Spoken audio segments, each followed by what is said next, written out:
আমাদের মাননীয় প্রধানমন্ত্রীকে দিল্লিতে দাওয়াত দিয়েছে, তিনি যেন যান, সেই জন্য তারা তাদের এই প্রচেষ্টা, তাদের এই সফর আমরা যেটা মনে করছি সমতার ভিত্তিতে with dignity, relation with dignity, এর বাইরে কিন্তু আমরা কোনো কিছু চিন্তা করতে পারি না।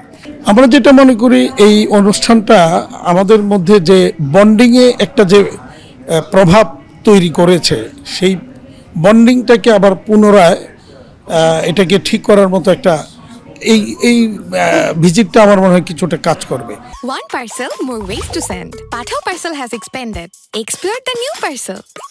তবে সব কিছুর ঊর্ধ্বে আমরা যেটা মনে করি আমাদের দুই দেশের মধ্যে সম্পর্ক, আমরা সেটাকে মানে ফ্রেন্ডলি রিলেশন বলি, প্রতিবেশী সুলভ সম্পর্ক বলি, প্রত্যেকটাই হতে হবে সমতার ভিত্তিতে with dignity, relation with dignity, এর বাইরে কিন্তু আমরা কোনো কিছু চিন্তা করতে পারি না। আমাদের অনেক সমস্যা হচ্ছে, সংকট অনেক আছে, দুই দেশের যে বিজনেস রিলেশনে অনেক সমস্যা ইতিমধ্যেই হয়েছে, আমরা এগুলি সমাধান দেখতে চাই, বাট সমাধানটা অবশ্যই উইথ ডিগনিটি। মানে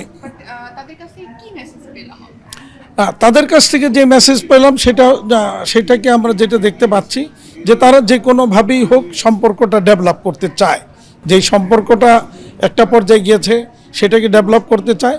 বাট আমাদের দিক থেকে কথা একটাই, আমরা সম্পর্ক ডেভেলপ করতে চাই, রাখতে চাই, সম্পর্ক সুন্দর রাখতে চাই, বাট সেই সম্পর্কটা হতে হবে সমতার ভিত্তিতে উইথ ডিগনিটি।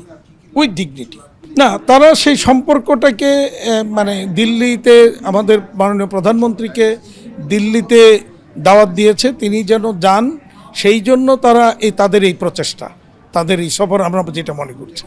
তবে প্রধানমন্ত্রী যাবেন কি যাবেন না সেটা ডেফিনেটলি এটা আমাদের রাষ্ট্রের সিদ্ধান্ত, প্রধানমন্ত্রীর সিদ্ধান্ত। আমরা এই ব্যাপারে আমরা একটাই বলবো, দুই রাষ্ট্রের মধ্যে সম্পর্কটা যাতে মানে সমতার ভিত্তিতে উইথ ডিগনিটি যেন থাকে।